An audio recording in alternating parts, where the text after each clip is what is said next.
చందమామ ఊరిలో ఎన్నెలమ్మ వాడలో అచ్చ తెలుగు పుచ్చ పూల పున్నమేనులే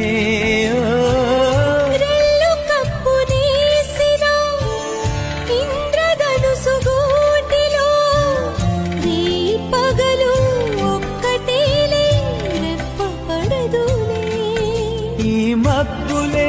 మన నేస్తులు చల్లగాలులా పల్లకీలలో